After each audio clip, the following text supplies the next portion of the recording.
Sa kuha ng CCTV, lumiko ang itim na pickup na sinasakyan ng mag-asawa sa Jose Abad Santos Avenue. Nakasunod sa kanilang isang motorsiklo. Pagdating sa barangay Santo Rosario, huminto sa may gilid ng kalsada ang motorsiklo at bumaba ang dalawang lalaking sakay nito. Naglakad sila papunta sa pickup na naipit noon sa trapiko.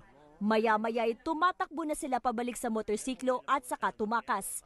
Pinaulanan nila ng bala ang mag-asawang biktima.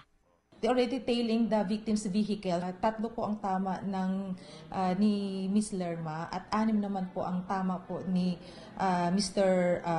Arvin po. Sa dami ng bala po, sa dami po ng cartridges na kuha po natin sa crime scene po, both po talaga po ang target po siguro nila. Nakaligtas naman ang 6 na taong gulang nilang anak at ang pinsan ni Lerma na kasama nila sa sasakyan. Doon po kami lalong nalulungkot kasi 6 years old, mawawalan ka ng nanay at saka tatay.